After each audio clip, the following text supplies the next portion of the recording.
Blog Talk Radio.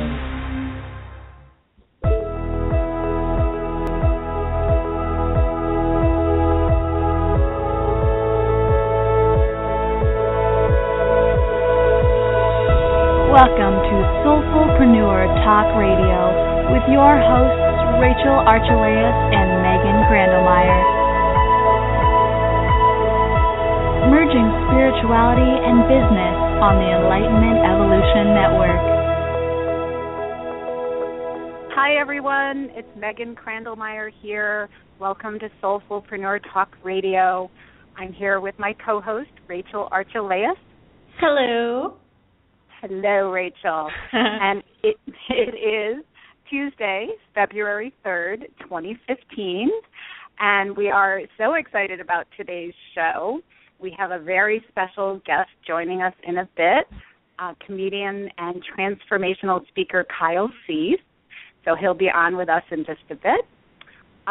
But you are welcome to join us in the chat on Blog Talk Radio. So if you have a free account on blogtalkradio.com, Rachel has the chat open today, and if you'd like to post a question there for Kyle, you can do that.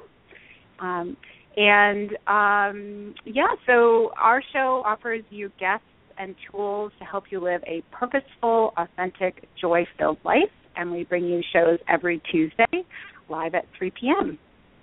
And you can learn more about us at soulfullpreneur.com, and full is spelled with 2 L's. And we're also on Facebook, if you search Soulfullpreneur on Facebook. And all of our shows are archived on iTunes and YouTube and Stitcher, in addition to Blog Talk Radio. And we are part of the Enlightenment Evolution Network, and this is a network for all things metaphysical. We have a fabulous team of hosts, and we have shows on every day of the week. And if you'd like to learn more about the network we're part of, go to facebook.com and search Enlightenment Evolution Network, and you'll find their page, and they post lots of information on the shows that are coming up. And just our quickie disclaimer that any opinions we express on Soulfullpreneur, either by us, the hosts, or our guests, do not necessarily reflect the opinions of the Enlightenment Evolution Network. So there's all that stuff, Rachel. Good job, Megan. So we are so excited to have Kyle Cease on the show. I've followed him for a while. I am a huge fan of stand-up comedy. Since I was a little kid, I just loved it. There used to be that guy on that old TV show from the 80s called Soap, and he had the puppet on his arm there, and the guy was really meek and mild, but the puppet was so nasty, and that was funny, and that was my introduction to what stand-up was. But yeah, I'm such a huge fan, and Kyle is just, he's so amazing, and I'm so excited to talk to him today because he's really the only person I'm aware of that is taking his wonderful talent for comedy and going out and talking to people about waking up spiritually and about tapping into who they really are, and he just has such a magnificent way of presenting that while using comedy. So it's really awesome. Yeah, it's pretty remarkable. I was introduced to Kyle at Christina Morrisey's event in LA, and yeah, it was definitely unique, and he fit right in with the group. You know, we were trying to create a business that was an authentic expression of who we are, and his comedy and his humor really lightened everybody up, and I've been following him ever since. Yeah, it's just, we're very excited that he's here. Yeah, that's great. So, all right, well, let me read the bio for Kyle so we can introduce our listeners. So Kyle is a keynote speaker transforming audiences through his unique blend of comedy and transformation. He has been a guest speaker at colleges, summits, and Fortune 500 conferences, including Agape International, GATE, Revelations, Sun Valley Wellness Festival, Sedona World Wisdom Days, and the Longevity Now Conference, among others. In addition to leading his own Evolving Out Loud live events, he has spoken with renowned teachers such as Eckhart Tolle, Jim Carrey, Michael Beckwith, Louis C.K., Tony Robbins, Deepak Chopra, Mary Morrisey, David Wolfe, and thousands more.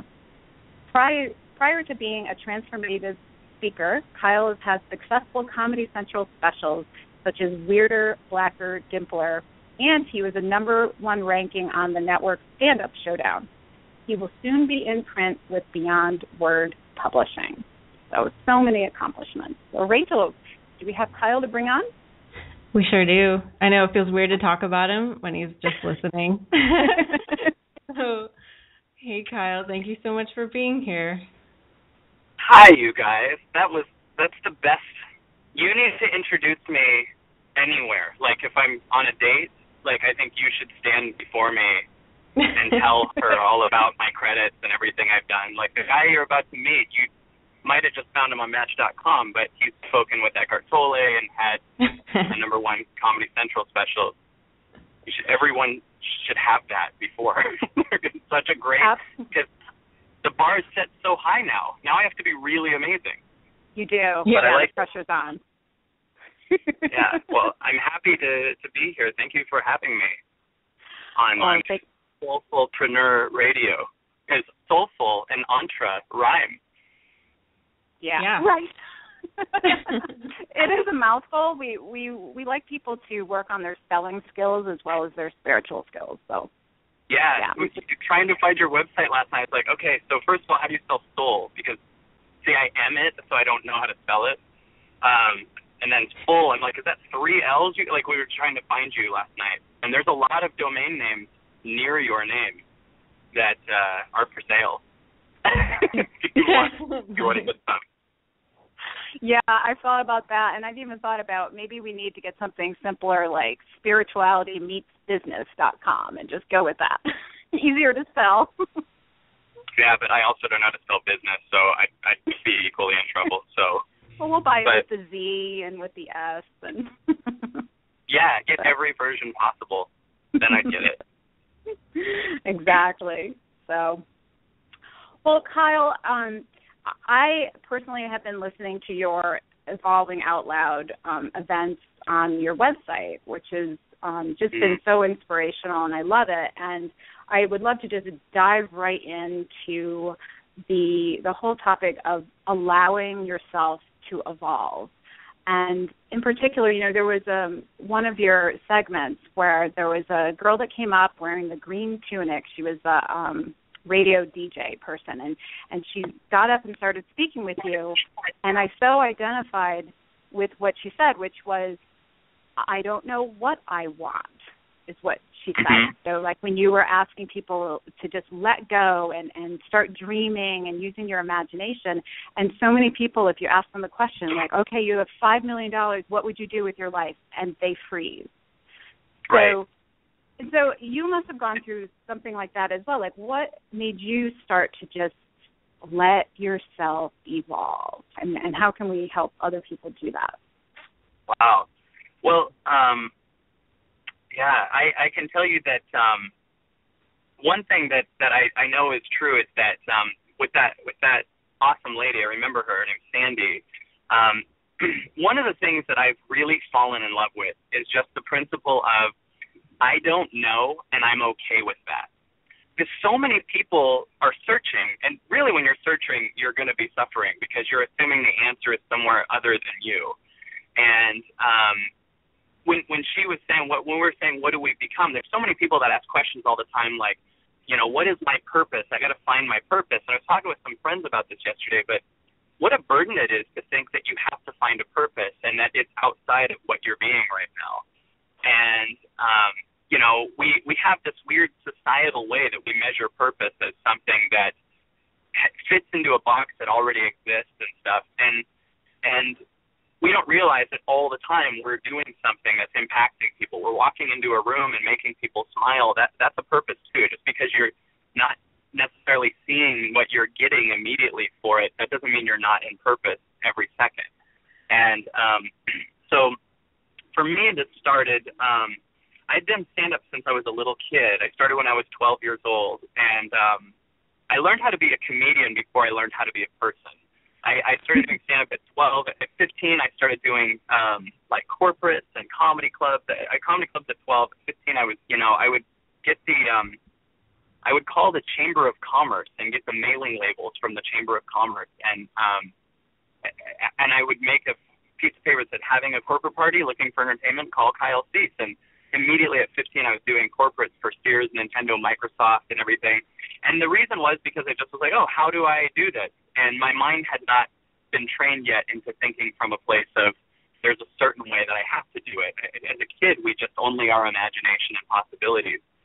And so so for me, I ended up learning how to be a comedian before I learned how to be a person. What I mean by that is I could go on stage and get a lot of love. I ended up doing the movie 10 Things I Hate About You, and everybody liked me. And in my 20s, I didn't even feel worthy of talking to a person unless they knew that I was in those movies or a famous comic.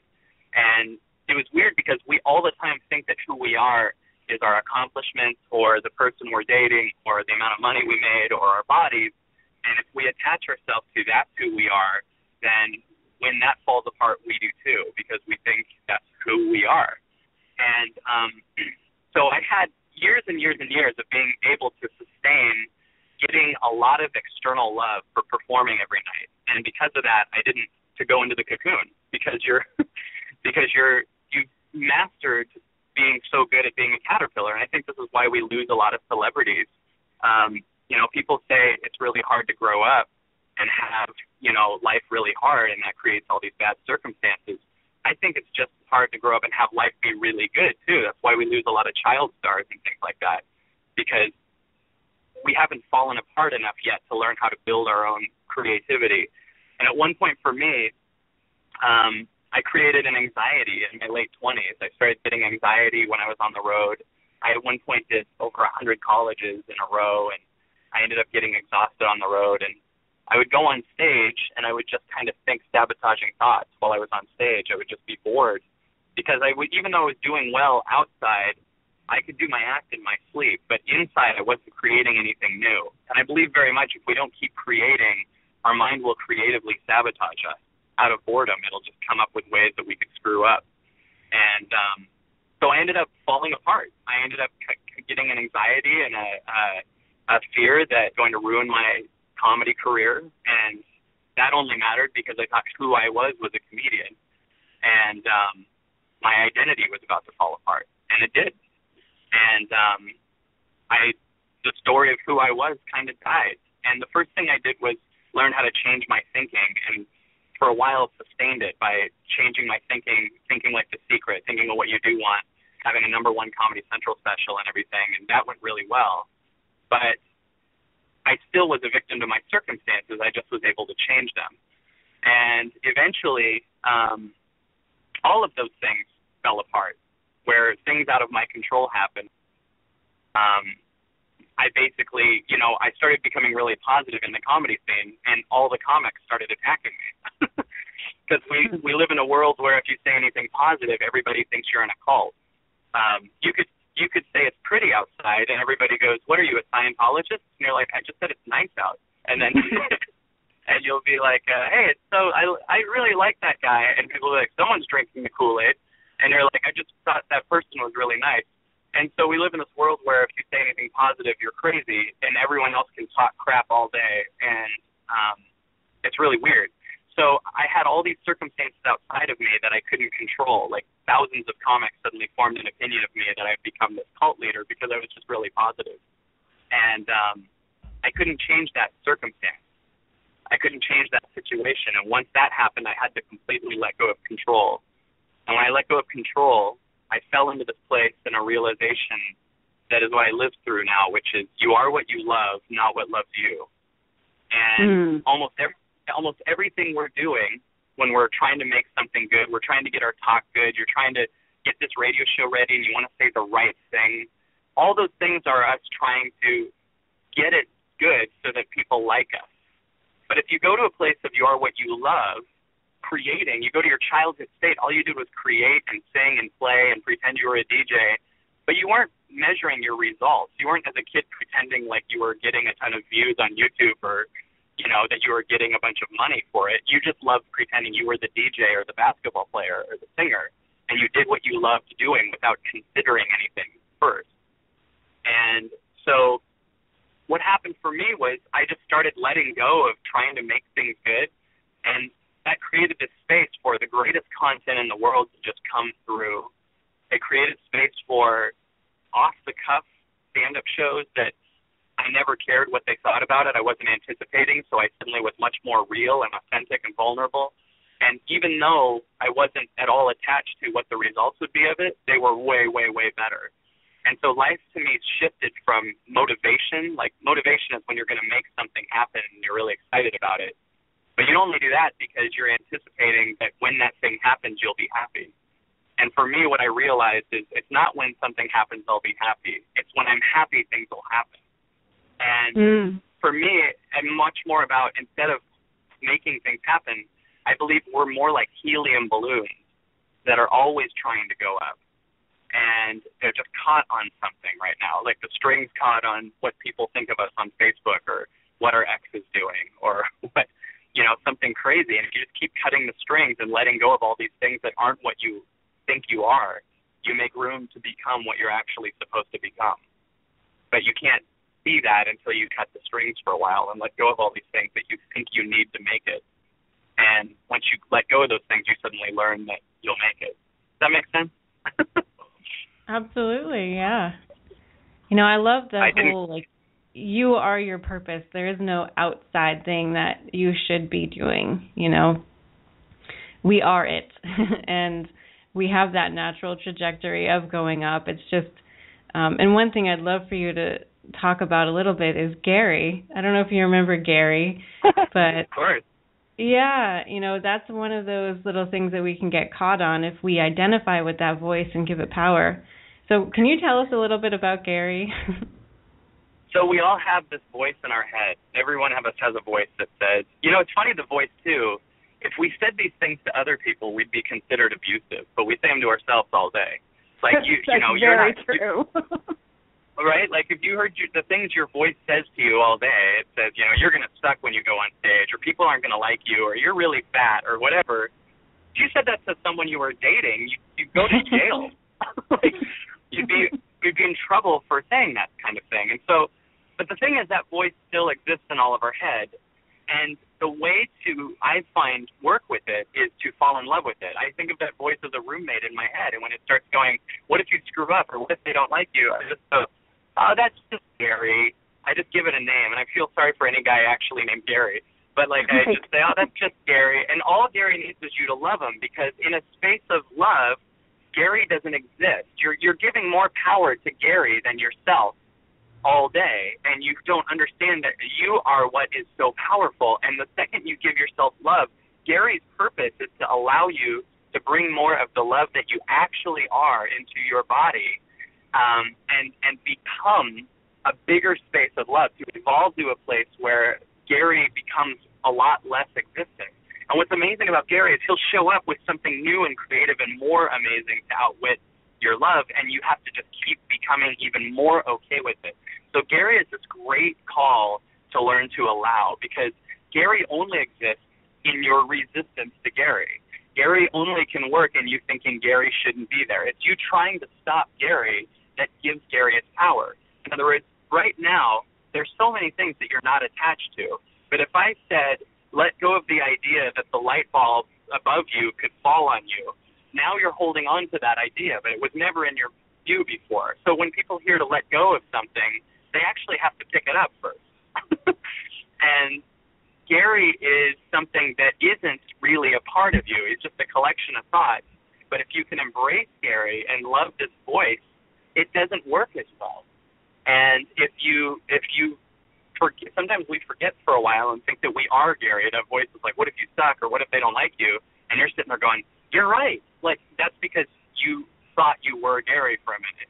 But if you identify yourself as this moment, and that you're just okay with this voice existing, it can finally move forward, because you're not trying to get rid of it. And so you have to become the space that's love, that matches that voice, and you always evolve. And you do it by holding still. You do it by closing your eyes. You do it by allowing. There's nothing that has ever sat still for a month with its eyes closed and not evolved. Like, if you don't distract yourself, you will always evolve. A caterpillar has to do absolutely nothing, and eventually it grows wings and all this other stuff. But really, the caterpillar was always a butterfly from the beginning, but it had to stop and hold still. And the same thing, you and I are unconditional love from the beginning, but we have to stop and hold still and listen and allow. And when we do, you start to identify all these things that you thought were you aren't you, and they leave. And, you know, it took Nelson Mandela 27 years of being in prison to become president.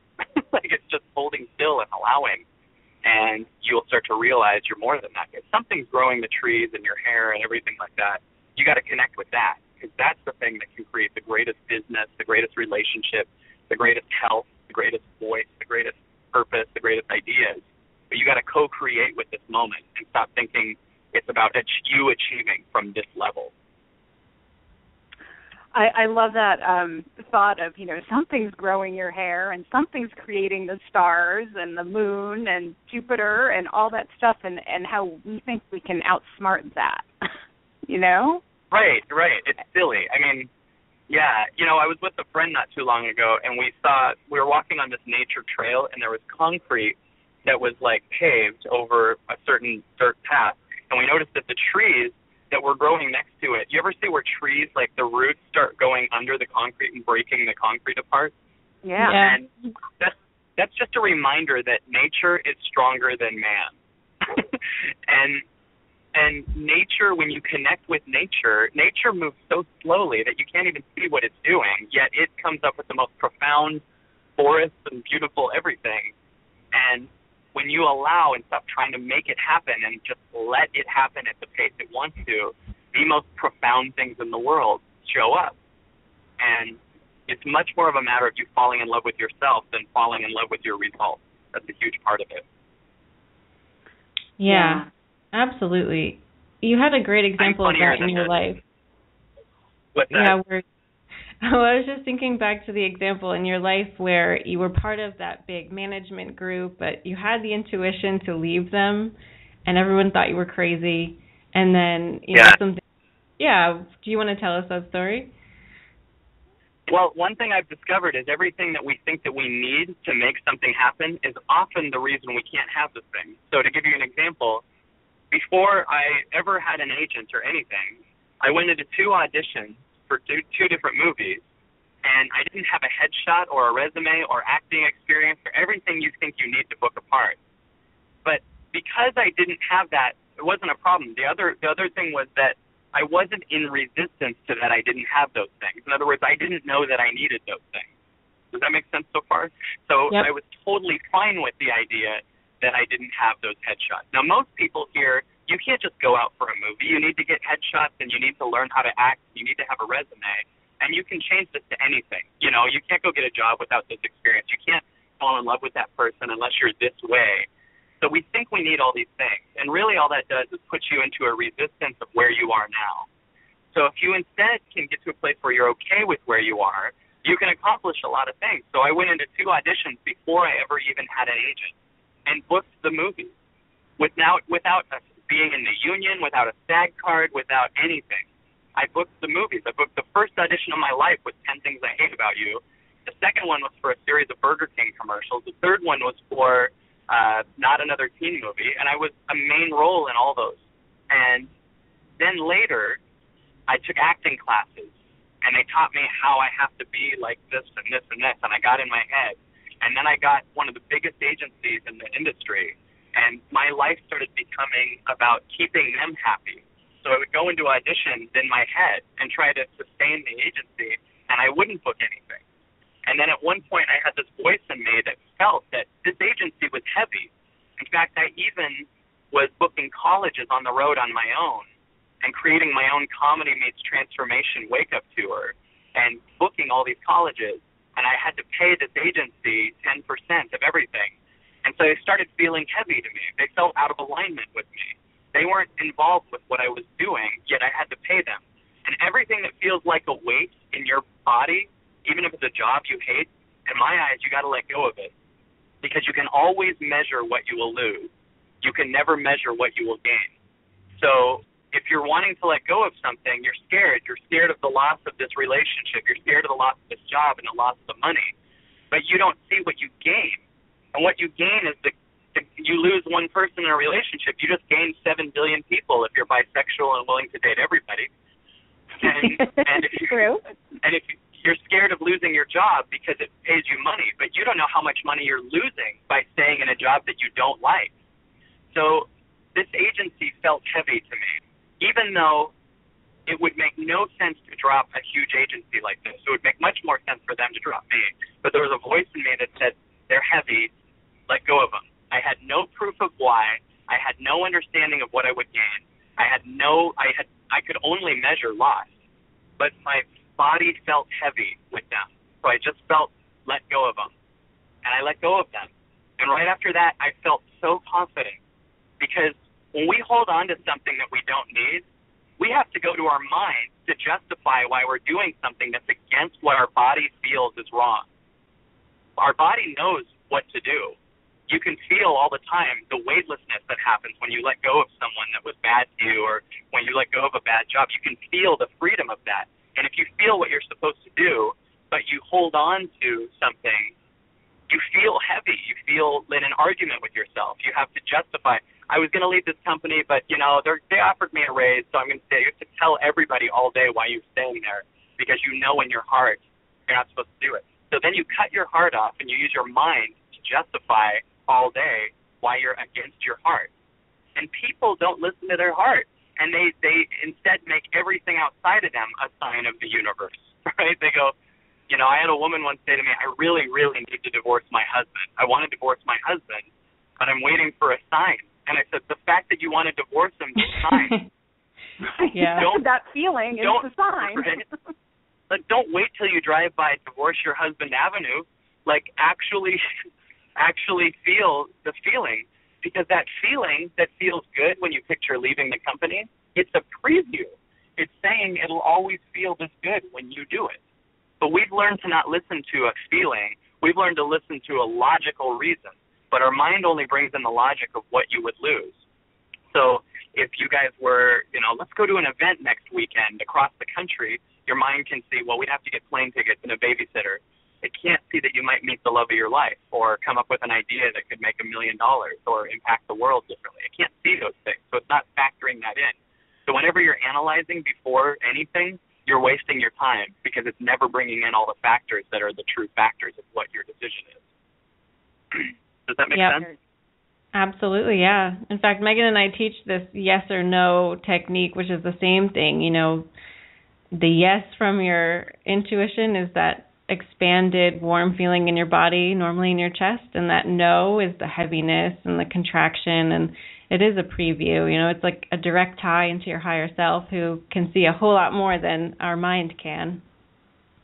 Yeah, it's really true, and every time, and you can even see this in a practical way, every time you move towards what feels better, you can do things better. Do you notice, I bet every person listening has experienced at least once in their life being in a restaurant and being with friends and being like the headliner level funny for a minute, like telling a joke with the greatest delivery, just nailing the most funny thing you've ever said, and having everyone laugh like in tears. We've all experienced that a few times in our life. And if we've done that once, that means it's available. That means we always could do it if we wanted to. We just haven't tapped into that place. And the factor in what made that joke so funny was you were in a good mood. Because when you're in a good mood, you can make anything work. Anything. When you're in love with someone, you can make anything work. You could see all these reasons why you shouldn't be with them, but if you're in love, you're in love, and you start making logic out of this. You're like, yeah, you're in Africa and I'm in America, and we don't have Skype, but we'll make it work. We love each other. You'll make anything work when you're in love. So think of if you're broke and you're really happy. You will come up with all kinds of fun, creative ideas and ways to make money and impact people and help people all the time. So your goal is to just become more and more happy and in alignment with what feels good, because there's so many magical things that happen when you cut the weight of everything else. It's amazing. I promise you I'm funnier than this. I have not given you any money at all. That's not true. It does exist. Well, Well, I have a question for you. When I started really what I call my spiritual awakening, which was very unexpected because I was raised very analytically. You need proof and logic, and so I'm a recovering analytical. But one thing that really started to bother me was watching the news and having my daughter sit there in the morning with the local news on and beginning her day hearing about a stabbing here and a murder there. Right. And so I actually got rid of cable, and we now choose to just stream what we want. We're very careful with what we choose. And it's been 3 years, and it feels so good. But here's my question. So, and I know you could probably relate to kind of being like that and cutting that out of your life. But at the same time, I sometimes have this guilty feeling because I'm kind of clueless as to all these problems in the world, and so is that harsh of me to sort of not care and just focus on my circle? Or what's your feeling on that, and what's the balance there? Well, I mean, one thing that's really interesting is we have all these circumstances going on in the world that are a lot of bad things and painful things, or whatever, however you want to label it, and they're really difficult. But you knowing about it and sitting over here and being in resistance to those things doesn't make it better. It just brings the same level of consciousness to the thing. You being in a place of love, whether you watch these stories or not, you being in a place of love and connection with yourself will bring so much more healing and humanity to it than you being in a place of resistance to it. I think one of the things that, honestly, when our government's doing corrupt things and we go out and protest it like crazy, that's good. But we're also in this place where we're in resistance to ourselves, and we're saying something has to change over here for us to be happy. But if we're people that aren't happy unless something changes, that means we still haven't found our love in ourselves yet. And that means that even if we did take over the White House and the government and do all these things, we're still at the same egoic, control freak, power need place to run the White House, that we'll end up just taking over because greed and fixing is still the number one drive over love. And you being in connection and love to yourself is really, really helpful to the world, because you can bring more intuition and love and power to the world. And I think there's a place even beyond not watching the news where you could still be in a place of love and not be affected by the news, where you understand that it's happening, and you can be in a space of support and love for these people, because there's so many things happening. But I also think we just need to become aware that the news has to sell things. There's a lot of corporate connection to the news, and you can't sell Prozac to people unless you first of all make them feel like crap. So even though 99% of the news around the world is good, we're going to select the bad things, and you can picture the murderer coming into your house like they showed the family in Florida or whatever, and then you feel like crap, and then they run all these products that you would never buy ever if you knew who you really were. So you have to make people feel like crap before you can get them to buy crap. Hey, that was a cool quote I just came up with. But you can't sell things to people that they don't really need. You have to get people to think, well, this beer will make you somebody, or you'll get love and attention when you wear these jeans. You have to first make them feel like they're not somebody first before you do that. So if people knew who they were, they'd be much more selective and less addictive with the things that they buy. So they'd be buying things that are forward moving and help the world and stuff, and love would be a much more amazing bottom line than money.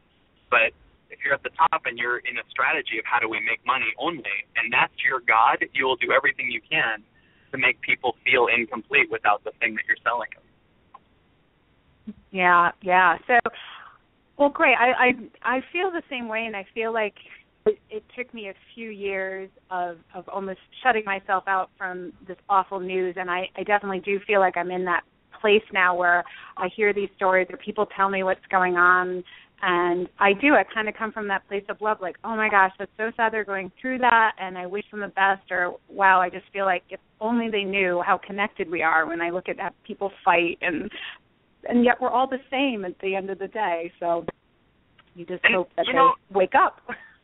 and I'm not a huge sports fan per se. Like, it's funny to me when people are really worried about what a group of men not from that city do against another group of men not really from that city either. And it's funny when we attach the word "we" to a football game, like when we say "we won." If you paid money to be there, you weren't part of them. You don't go to the movie Titanic. You don't go see the movie Titanic and leave and go, "We drown." So, but what's so fascinating was I did watch the Super Bowl this year because the Seahawks have been meditating like crazy, and I wanted to see if that would play into it. And what I did notice was almost every commercial came from a place of compassion this year. There was even though some of the products are still McDonald's and Pepsi and stuff, there was so much more compassion and love in almost every commercial. And there were. I just feel like this is the most exciting year so far because things are shifting. People are waking up. We're connecting through YouTube and here, and we're talking. And in the 80s, we couldn't be doing what we're doing right now, and like what we literally, this group on this call, are doing. And people are able to communicate not just through the news. And there's an awakening and a rising of people learning what's really true more and more and more inside themselves right now. And it's so exciting. Like, I think that compassion and truth are going to very quickly right in front of us become louder and more important and more priority than control. And it's the structures are falling everywhere. Mhm. Yeah, and to your point also about, finding that happiness within you and really just connecting in, the more you do that, the more you can see of the change around us. The more compassion you'll see and love that's already there. When we get stuck in that victim mode, it's hard to see the helping hand and, the good signs. And so it really is all about your state of being and really how you're choosing to feel on a daily basis. It starts with you. Yeah, absolutely. I'm with you completely on there. It's 100% the only way to do it. It's weird how much it starts with you because I was doing an event recently, and I had people write out all these things that they understand and these things that they know to be true from their experiences. And people wrote tons and tons of things, and they were having all these insights about, wow, this is an idea for a business, and starting to realize that every person in the world could probably write 10,000 books right away from their experience. No matter what you've done, you could write a book. If you've had a 30-year relationship, you could write a book on how to have a really amazing relationship. If you've been through tons of breakups in the 30 years, you could write books on how to handle rejection or how to keep going. And all these people wrote out all these things, and they got so excited about the ideas. And I said, you need to get that these ideas came from you. You can spew this stuff out all day if you want. If an apple tree made an apple and then got obsessed with the apple, it wouldn't be able to make more apples because it's like, look what I did, everybody, and it's pointing at the apple versus focusing on doing what it's here to do. Like, you can spew this stuff all day, but we've got so good at making everything but ourselves so amazing. We've got so good at making the idea or the problem or the person we're dating or the job or whatever more important than what we are. And that's how you form an addiction. You make something bigger than you. And you think, when this thing happens, I'll be happy. Or when this thing is fixed, I'll be happy. But it only can exist if you've taken the focus off of how incredible you are. And when you do that, you repress yourself heavily. Yeah, well, a great example of that is just having you on the show. When Megan and I started, we wrote down a list of all the guests we'd love to have, and you were on there. And it took us about, 5 months or so to just be like, why don't we just ask him? Right.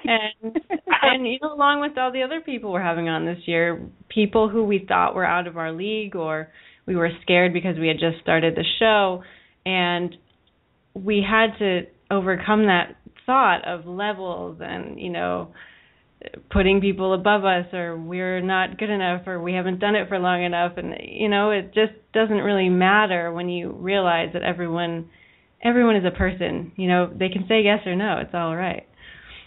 Well, and think of what you were putting out energetically to say someone is better than you. First of all, immediately in that perception, you're saying who you are is your past.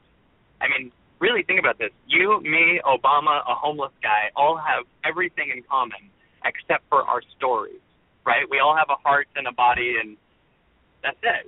That's it. We're just an unlimited possibility. Our limitation is when we see ourselves based on what our past was.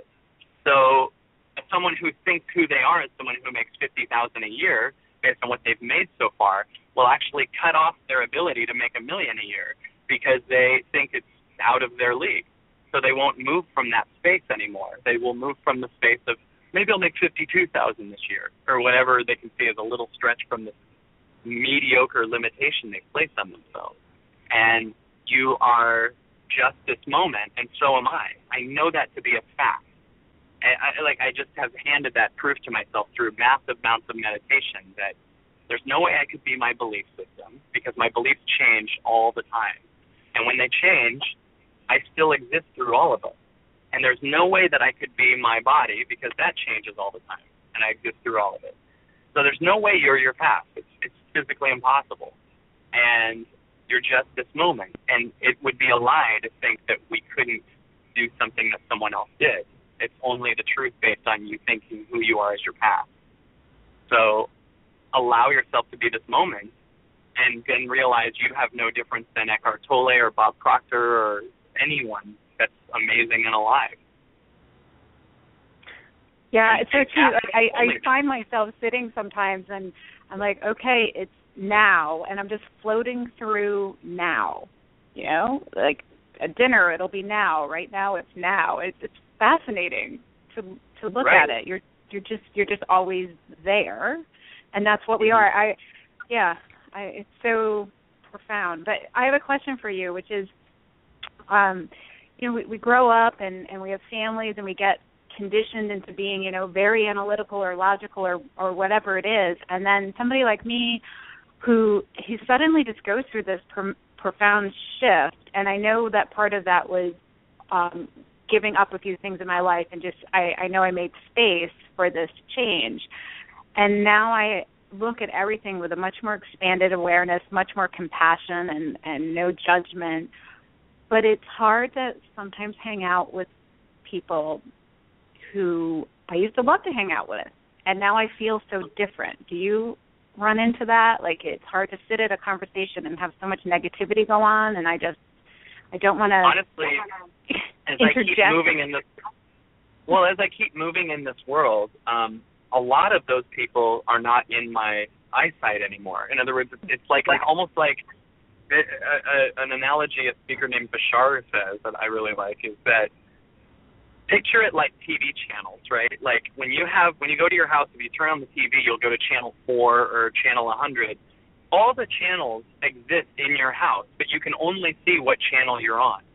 Mm-hmm. So you're on channel 100 where you're around people who make millions of dollars, or they have a really special purpose, or they're in their place of connection to their soul. It will be the norm to you to be around that. But if you are on channel 2 where you're only around people that think that way, you'll only be around that. And meanwhile, the other people are totally available to talk to, but you have yourself on channel 2, so you don't see yourself worthy of being around the channel 100 people in your life. And my belief this year for me is that butterflies really need to give themselves permission to stop connecting only with caterpillars. And I don't mean it in a condescending way, but what I mean by that is a caterpillar, in my eyes, is someone who maybe has had some emotional problems but hasn't worked through it yet and still thinks who they are is that limited trauma or that limited thing, and they think who they are is this person that was a victim to something. But when you, at one point, go through a shift, you let go of these stories and you start to realize you're just this moment, you become a butterfly. But the thing about being a butterfly is it in an egoic place, it can feel very lonely because you realize you don't need anything to make it happen now. You feel really good. You don't need certain friends. You don't need certain money. You don't need agents. You can just make it happen. And that can be at times really lonely. So what we do is if we hang out with other butterflies, they're in their purpose too, and they feel really good, and they can co-create with you. But our egos really like to create problems to overcome. In other words, many of us can see that obviously going on a juice fast or eating really good, healthy, organic raw food will just make you become healthier. It's just obvious. And sometimes we still go, yeah, but I'm going to eat this really bad food so that I can overcome something later. It's like we create a problem so we can fix it. I'm going to watch this movie, and almost every movie is a guy or a woman starts out normal, goes to crap, then comes back up to normal again. There's no evolving or anything that happens. And so we're balloons that are always going up, but it's scary to go up. So we keep batting the balloon down so that it goes back up to the same place we were at the beginning of the day. And so what we do is the same way we eat food that sabotages us, we also hang out with the people that sabotage us, because it's scary to just become so floaty, free, and amazing. So we feel like we need to hang out with people that'll put their claws into us and make us feel like crap. And so then we find people that we can date, that we can fix, or whatever. And our real power is when we start hanging out with other butterflies and giving ourselves permission to be endless. And my calling to butterflies is allow yourself to be a butterfly this year. Like, stop asking caterpillars to change because you want to change. Stop eating caterpillar food and watching caterpillar entertainment and having conversations with a caterpillar because they actually literally legitimately believe the problems that they have that you know are illusions. Don't join them in that conversation. Love them and let them go through their thing. Let them go through whatever low they need to go through because that's what got you to where you are. And really allow yourself to do what you know you're here to do, and let yourself go through a couple weeks of the pain of shedding any egoic place and start creating and become magic. Mm. Oh, man, that's great. I really love the butterfly caterpillar analogy. I think that's awesome. That's so awesome. Me too. It's kind of cool, right? Like it is, yeah. Yeah. And I actually have something on my whiteboard here in my office that I got actually when I was out in California last year, or 2 years ago almost, and it says, just when the caterpillar thought the world was over, it became a butterfly, which I love. Yeah, which I love. And, yeah. So I love that especially because a caterpillar's world actually has to be over for it to become a butterfly. I mean, it really has to go, okay, I really actually am going to sit and allow the falling apart of the caterpillarness, and your mind will do everything it can to sustain itself and keep it there. And you have to realize that you're a butterfly waiting to happen and connect more to the open possibility space versus the loss of what you were. Yeah. You know, another thing I'll add to that is, like, a lot of people who are butterflies, you know, they've gone through that transformation and they'll often feel like they kind of owe it to the caterpillars to give them, you know, keep them going, to help them through it. And I also agree with you that that's just another way that the ego is trying to keep them in the same place. Sonia Choquette told me a very similar thing a few months ago, just to, you know, it's okay to just create for yourself. You know, there is no obligation to anyone else.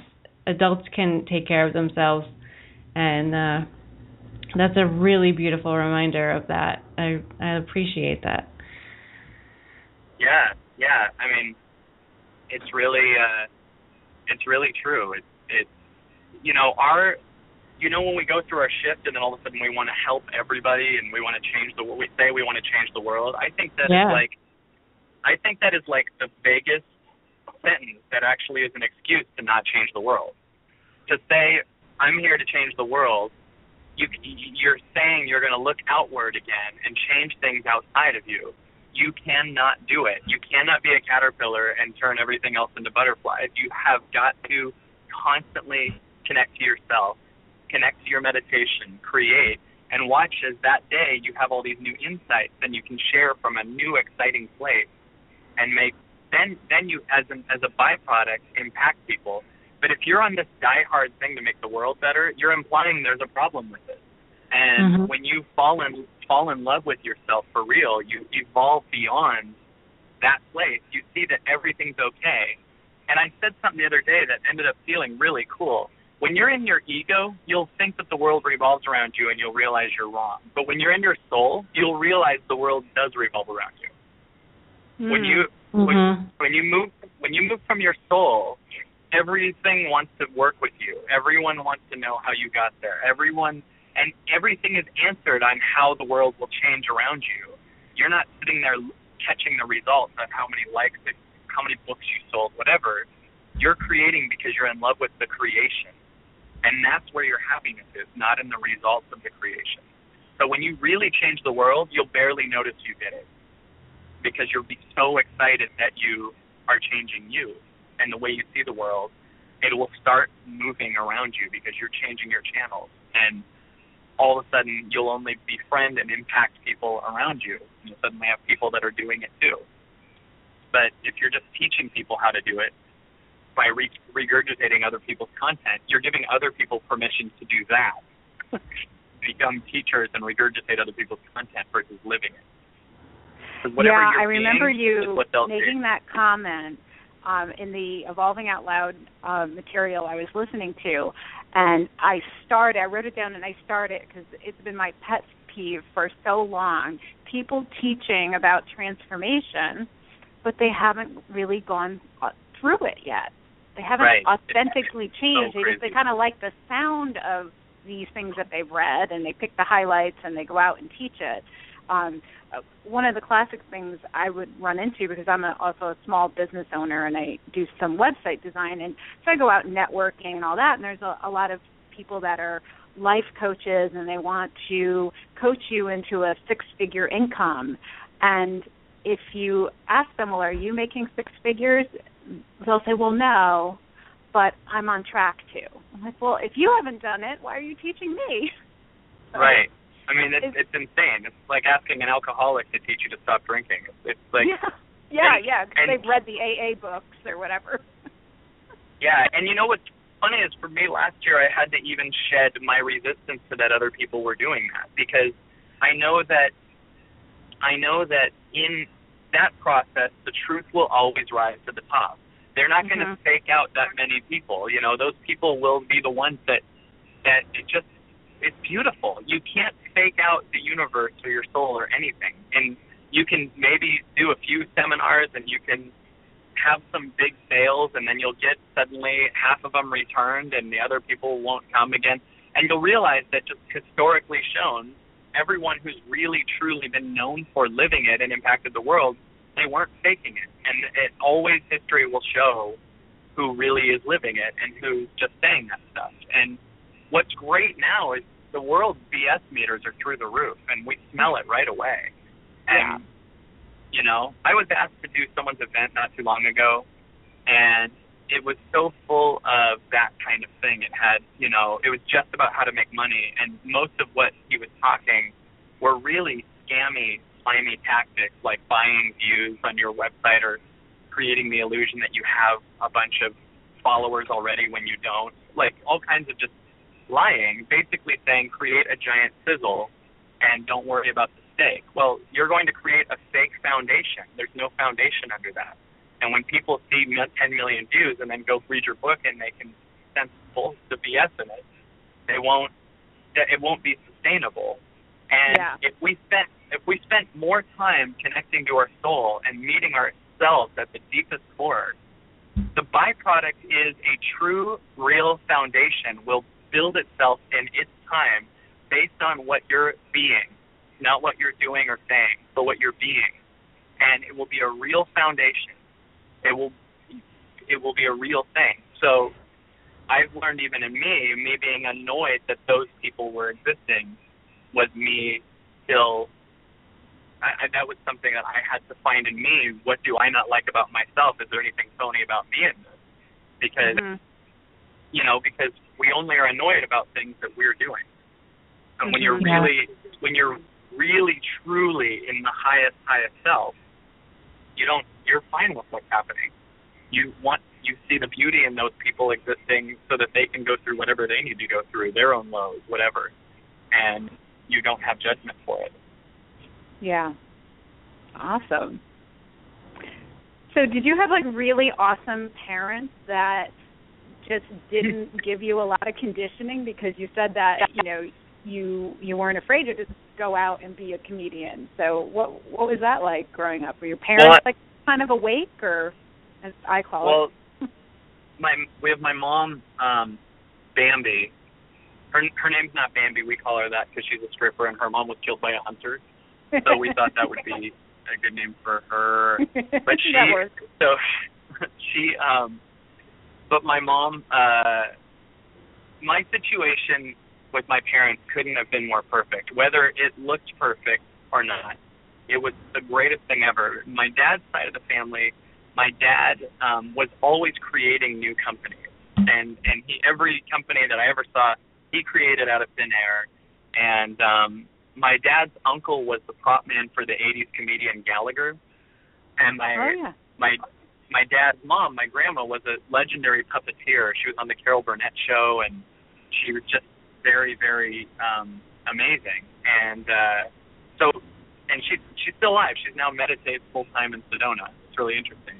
And so they always were the space that, at least one thing I knew to be true, it's easy to create my own anything. It's just a given that's normal. They never told me it was. They just always lived it. And I just walked into this world where anyone was famous in the family or able to achieve whatever they wanted to. And then, my mom had this perfect combo of really proud of my talent and, in a good way, a little bit of cynicism about how it would go. Like if I would create something, she'd go, well, we'll see how it'll go. And that made this like carrot at the end of the stick for her to be proud of me. And I would create massive, massive things, and I'd go, how about now? And she'd be like, well, we'll see. And I'd be like, aren't you proud of me? And she'd go, yeah, it's good, but and I'm like, I'm number one comic, and yeah, but it's all right, but we'll see. And it made me constantly, I moved from her to 300 Strangers a Night eventually, trying to get their approval, and then women I dated, and now it's finally gone back to me. And weirdly, as I've connected with myself, I've gotten more I'm proud of you from my mom because of my connection to myself, not my seeking it from her. It's once again another example of when you're seeking it from someone, you're not going to get it. You got to fall in love with yourself and let them match you. Yeah. Wow. That's awesome. I had the opposite experience, but that's for another show. What do you mean? Tell me yours. Well, it was just kind of, I have wonderful parents, and they love me very much, and they're awesome, but they come more from the standpoint of, life is a material world, and you need to get an education and get a job that makes money, so, forget about being a cook or a photographer. Engineering is where it's at. And so I went to school and I went to engineering, and when I look back at my 5 years in college and going through all these engineering classes, I was so uncomfortable the whole time. But that was normal. That was normal to me because I didn't know I could listen to myself, or that weird gut feel was me not being in the right place. But obviously this was part of my journey. Sure.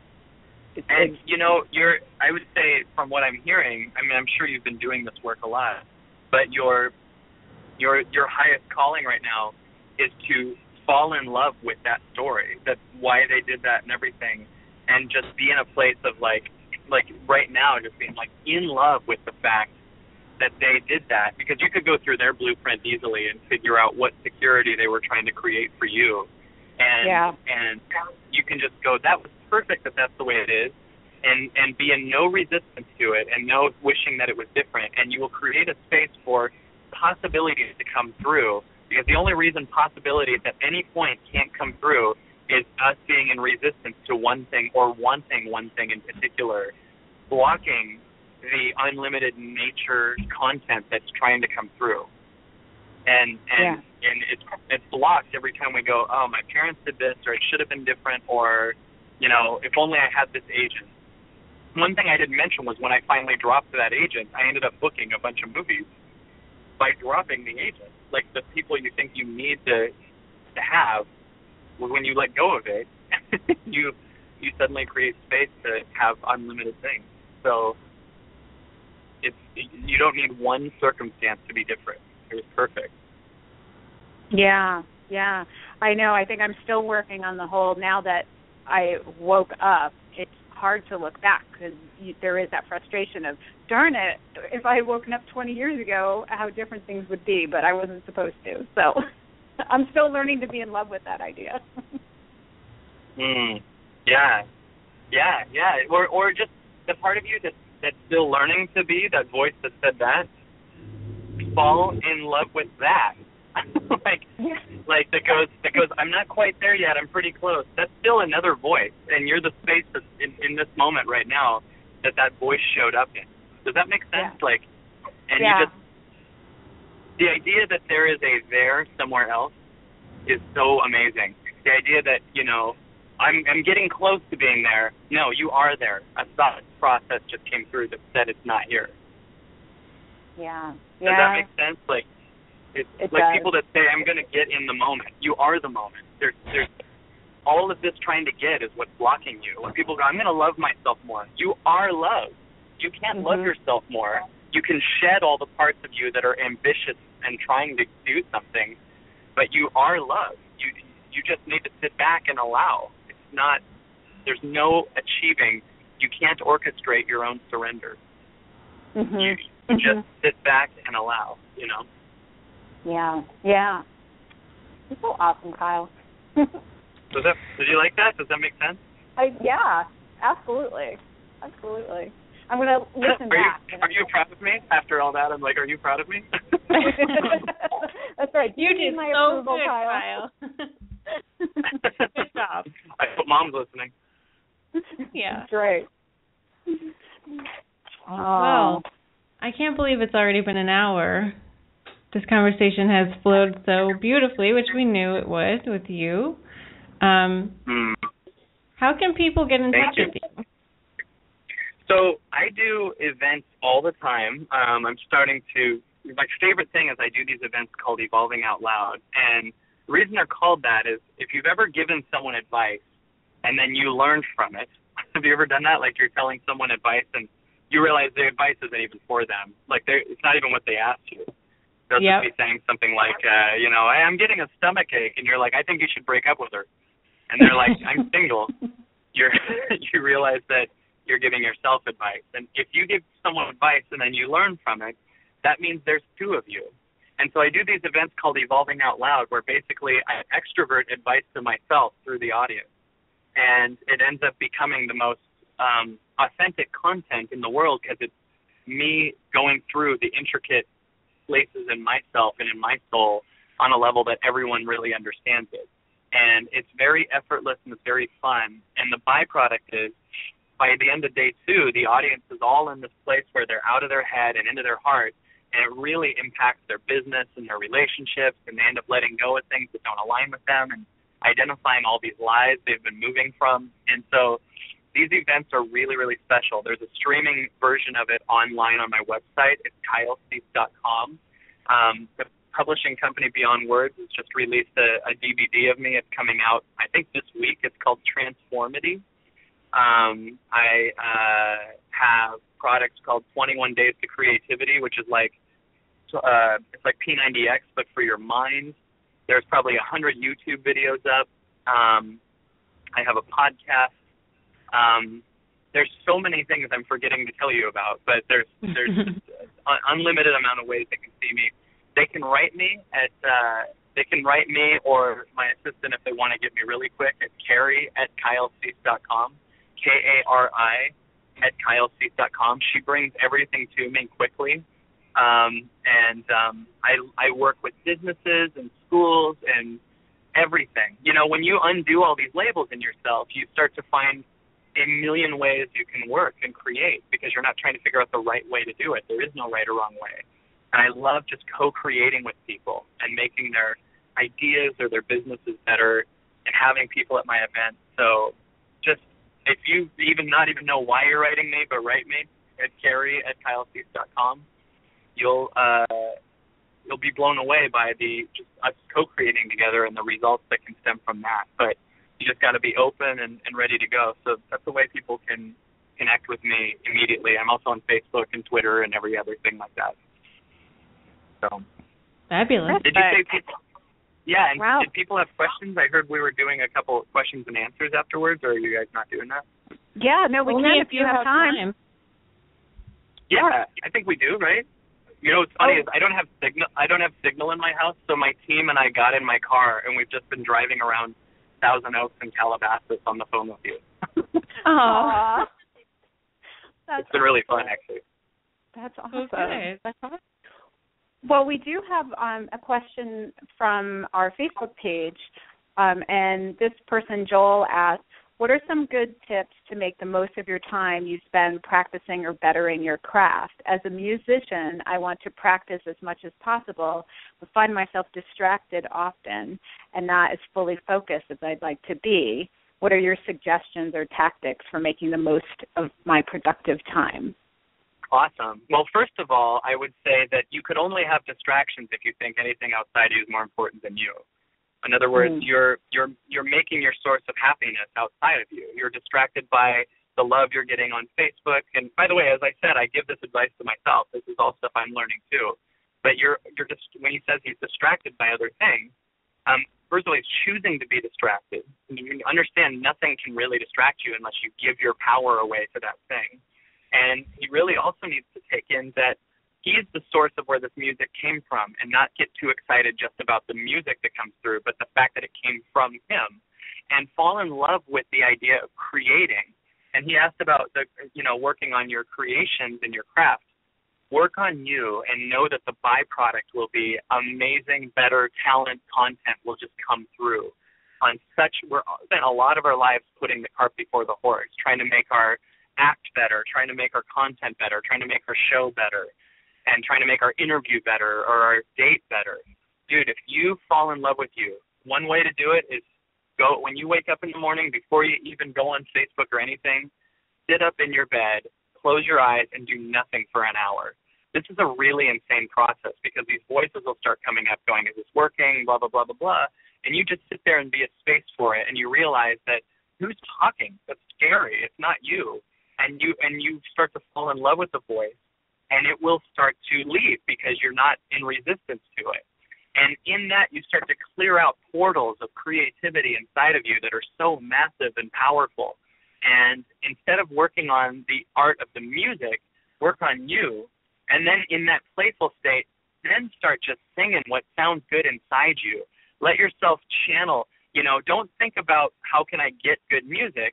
Fall in love with the music. The difference between, artists that don't make it and Stevie Wonder is Stevie Wonder almost looks like an antenna. That's why he moves his head like that. He's picking up the most amazing music in the world, and he's falling in love with himself and the music that's coming through. Don't fall in love with how can I get people to like me. When people go, how do I write a good song, they usually look at what are hits and what's been done already, and they look at 92 million songs that have already been written. But there's billions of songs, an infinite amount of songs that haven't been written. And they will be better and better and better the more you fall in love with the music that's coming through you and not the results of the song. Because then if you do it from the results, you're doing it from your head. You're doing it from what's the right way. And the right way implies you're in lack without results, which means you're going to write from a place of lack. So instead, fall in love with you. Sit back and listen as songs come through and love the songs and then sing it into your recorder. And then let the song come through first, though. Don't sit at the piano and start hitting chords and hoping they work. Let music come in and then play the chords, hang into the recorder. But make sure you fall in love with you and the music that's coming through first. There's a reason that the greatest musicians in the world, almost all of them sing about love and consciousness. Like Stevie Wonder's always singing about love, and so is Earth, Wind, and Fire, and they're all saying conscious and aware. That's because they are. And in that awareness, the byproduct of amazing music comes through. So that's my advice to him. That's awesome. Fabulous. There's a book called Stargirl by Jerry Spinelli. It's a young adult book. It's, probably written for 8-year-olds, but there's a story in there about this girl who does things her own way and is, kind of an outcast and does remarkable things, for her neighbors and for her community. And then, she runs into liking a boy and trying to fit in for him, and things kind of go downhill for her.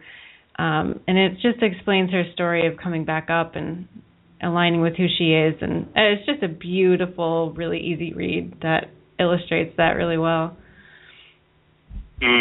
That's awesome. Yeah.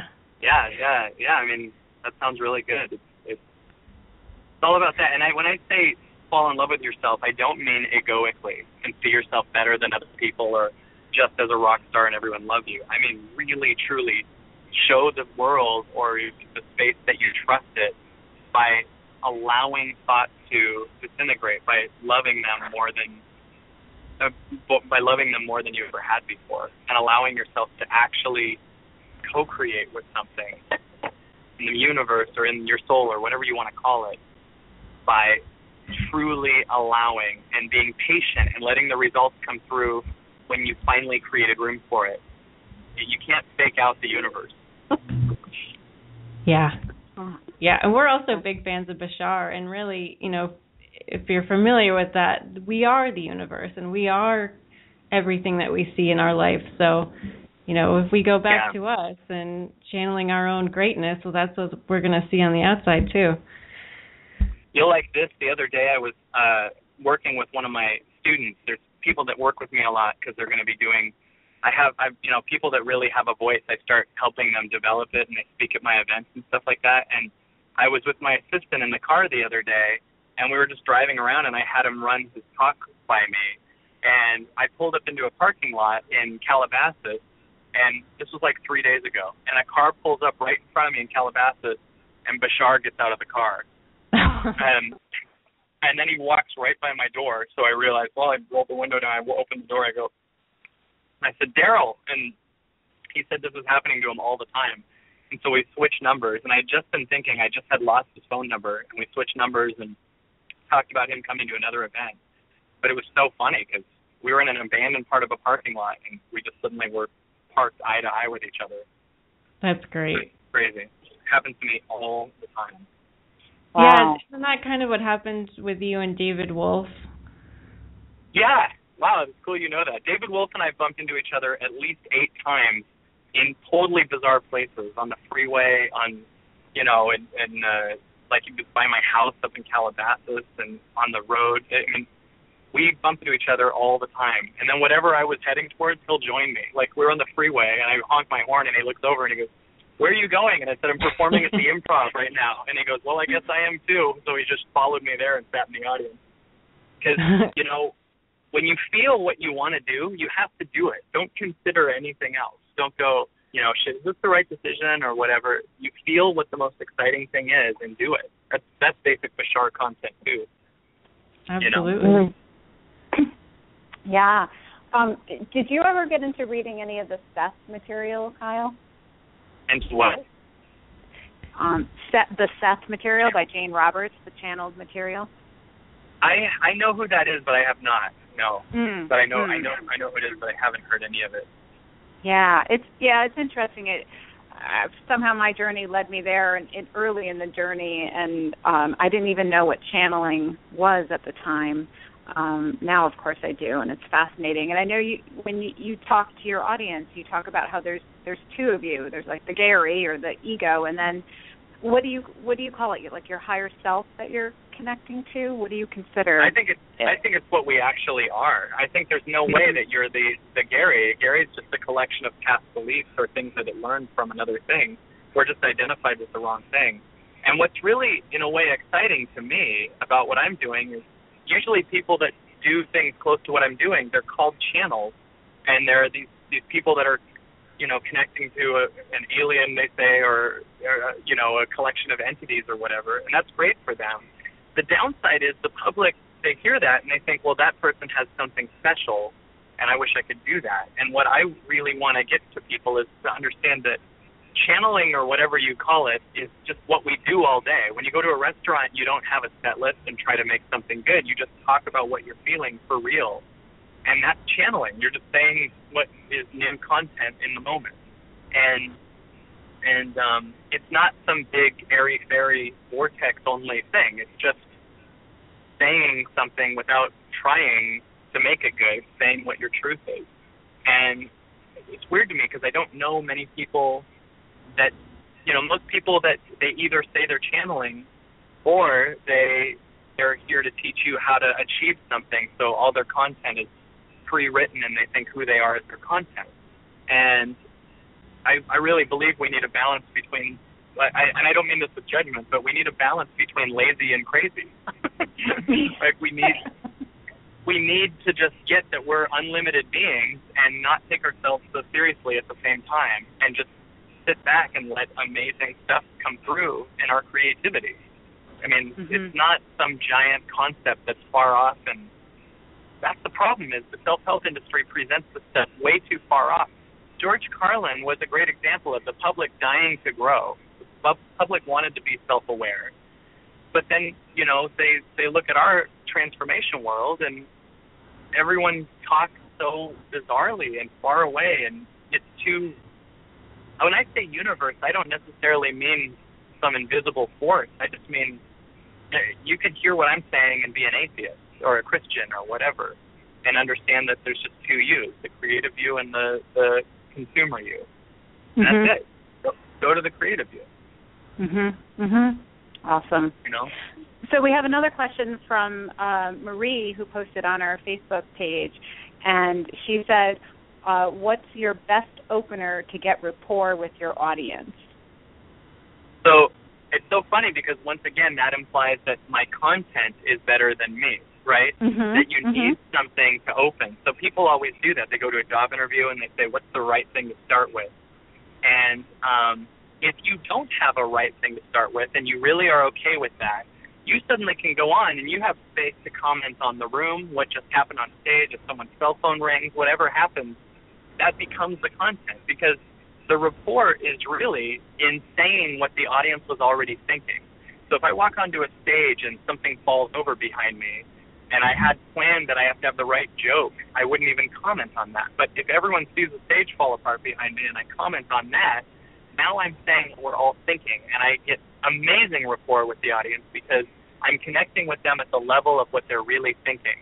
That's why moments with hecklers are so big, or that's why moments in the moment are so big, because Louis C.K. is a great comic who's just saying really what everyone's always thinking.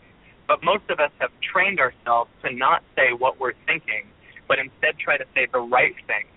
So we get in an elevator with someone and we think, I really want to say hi to this person, and then we say something stupid like, the weather is nice out, and the person doesn't care at all. But if you instead just looked at them and said, I'm trying to come up with the right thing to say to you, you've now opened a conversation for real from your heart. And so when I start, I just start, and there's no joke that I need or no sentence that I need to get the audience to like me. I'm going to say the thing that I feel like saying right off the bat, and whatever, I will never know what it is. It'll just show up when I walk on stage. Yeah, I think that's what I just love about the Evolve Out Loud tour and listening to it on your KyleCease.com site, is that you come out right at the beginning and you say, I have no idea what we're going to do over the next couple of days, and it's just going to come out, and you can feel it just pouring out of you, and it's so authentic. Thank you. Yeah. And people go, I wish I could do that. And I go, you do that all day. That's how you are everywhere. You don't have a set list for almost everything you do. Your only problem is you imply that the stage is more important than everything else you do in your mind. So you put yourself in lack, and then you try to fix the lack by putting the right content together. Right, but right. I understand that lack doesn't exist. Well, yeah. So much conditioning there on that, for sure. So. Yeah. Yeah, it's crazy. It's conditioning, but we fall in love with it and it leaves immediately. What's so cool about us as humans is you can undo 50 years of conditioning in a second. Most people think it takes another 50 years to undo it. No. As Michael Beckwith phrases it, you've been holding a basketball underwater for years. It would be easier to just let go of it. But you're so good and used to holding the basketball under that you're actually scared to feel good. Mhm. Mhm. Yeah, it goes back to what you're saying about the balloon and knocking it down. Like, even with, raw foods, like when you start eating raw foods, you feel lighter, and there's the that actual feeling of feeling lighter, and that it scares a lot of people, that feeling.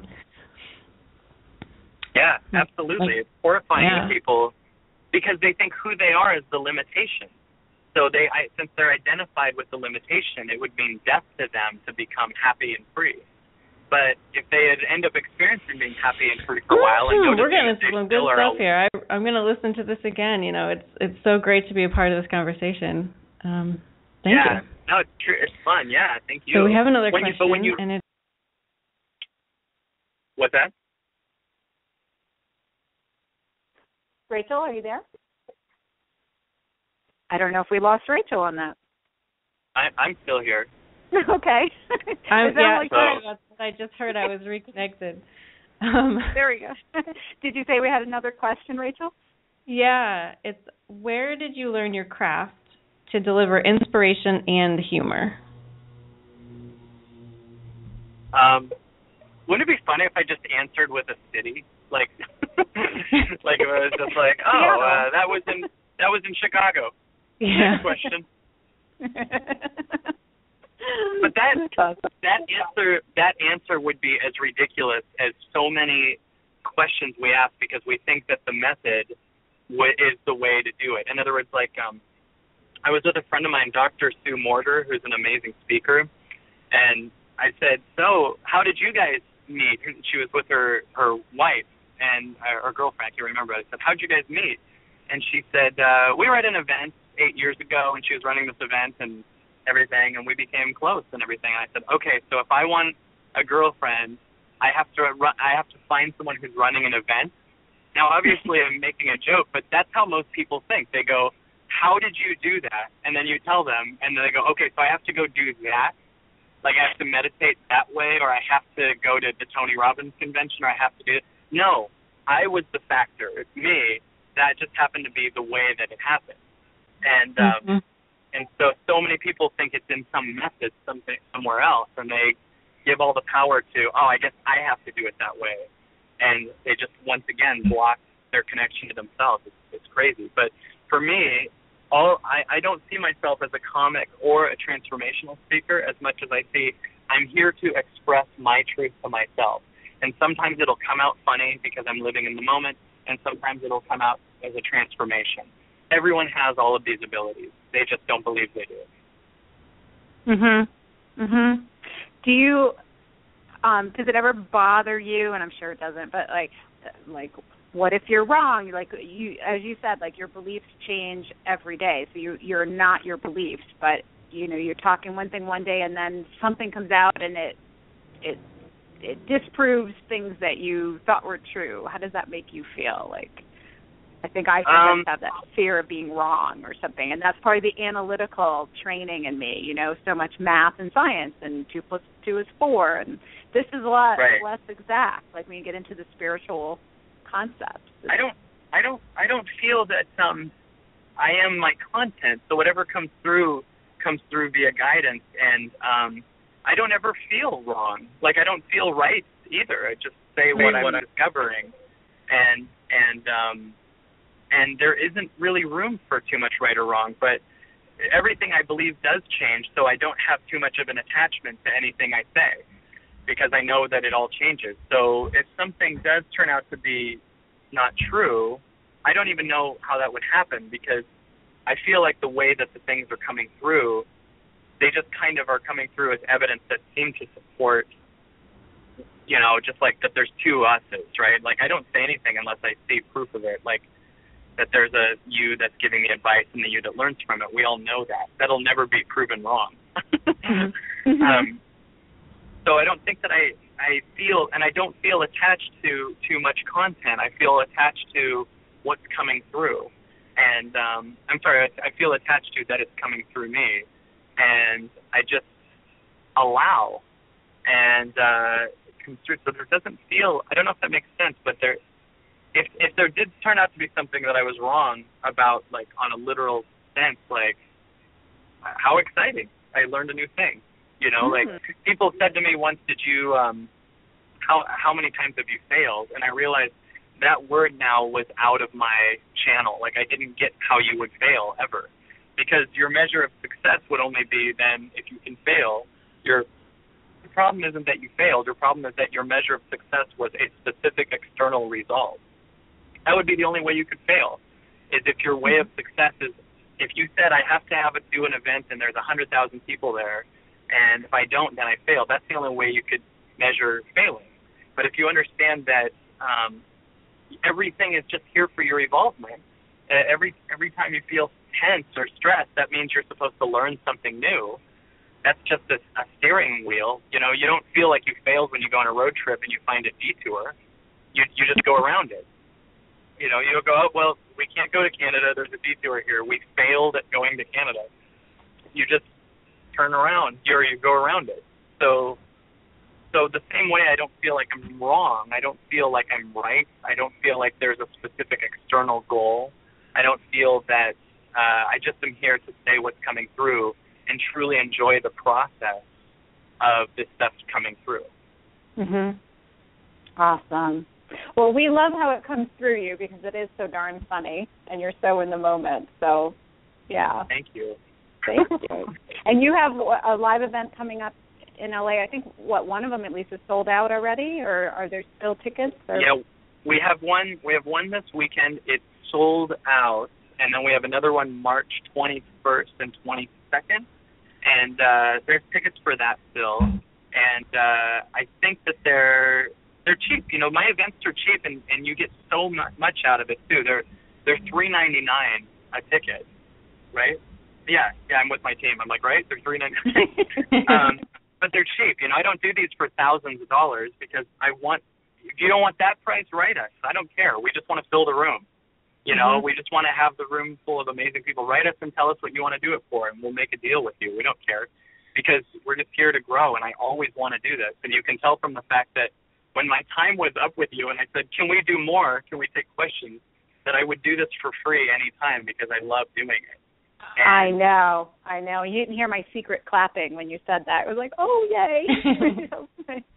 So, I'm in love with it. Any chance you'll come to the East Coast and do a tour? Because that's where I am. I know Rachel's she's out in Arizona, but I'd love to have you out on the East Coast, and I'd help you with that if we can get you out here. Yes. We needed to hear what you just said. Yes. Yes. Would you connect with Carrey after this, and let's put something together with you, because we had just talked about doing an event in Seattle and New York and you know, putting 7 or 8 of them together this year in different cities.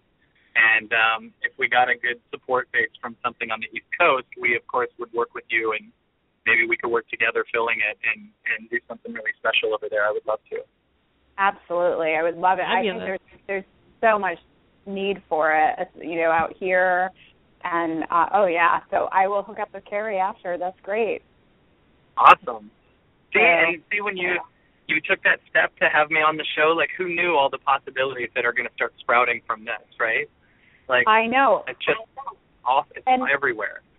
And you have your awesome Kylego technique exercise, and a few minutes before the show started, I used it, and my daughter's home today. We have 2 feet of snow that landed here in the last couple of days, and so no school, and I said to my daughter, I said, do you remember when I interviewed Kyle Cease with Rachel, and it went really well, and I just did your whole thing and got in that vibration? I said, and at the end, we talked about working together or doing something, you know, and see? Yeah. That technique, just getting into the vibration, totally works. There's nothing cooler than realizing that I'm handing people a technique that's helping them work with me. Yes, to work with you. I Kylego Kyle. I should use it on when we go on a date. I'll just say to her, I fell in love with Kyle. Like, I didn't want to give him a restraining order. I remember when he finally, I finally loved him and wanted to cuddle with him and take him out. Just no restraining order this time. It's for the people might not know about this technique, but it's really, really cool. I mean, I was on my way to an audition, And I had been in my head about the audition, and I decided to talk about the audition coming up as if it had already happened. So on my way to the audition, I said, I remember when I went in there and knocked it out of the park, and it was so funny and it was so good. And my mind was like replacing the fear with creativity and possibility. And we always hear to envision what we want, but usually we make the vision in the future, so we're actually analyzing if it's working. But if you make a vision past tense, your mind stores it as fact. So because everything that happened in the past is true to you.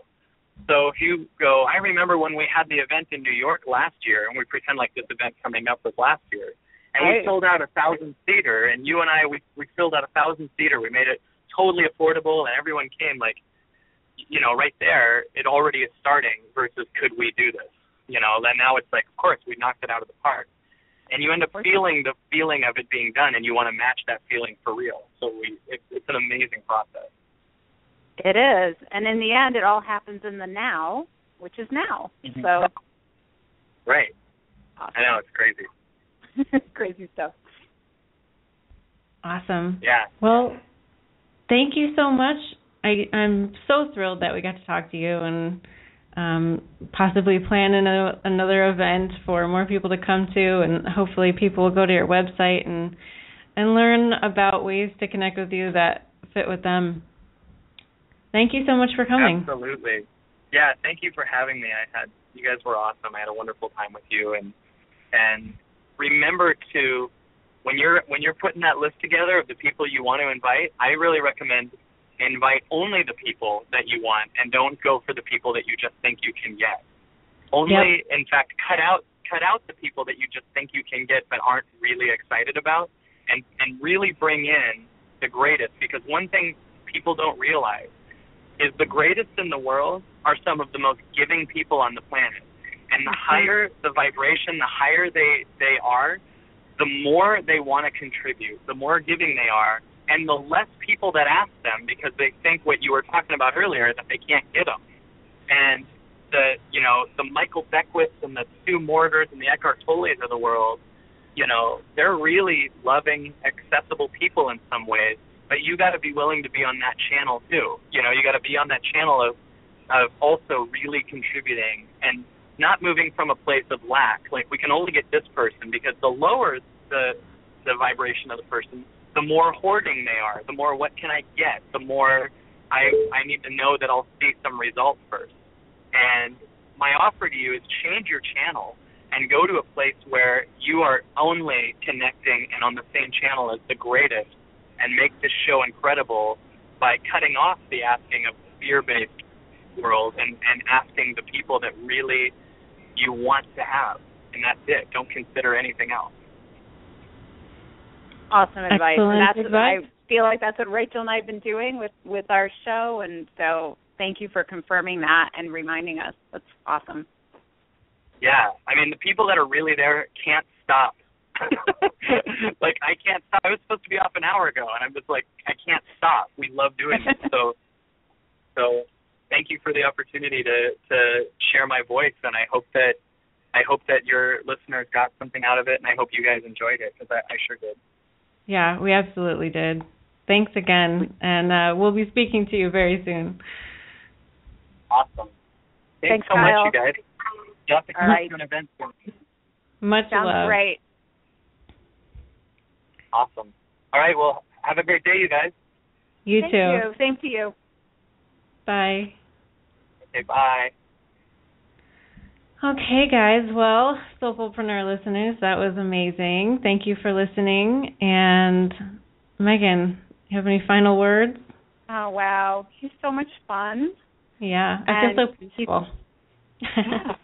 He's just, it was just right what he said at the end, where, the advice he gave us on, people we want to ask to be on the show, or events we want to create and who we want to invite.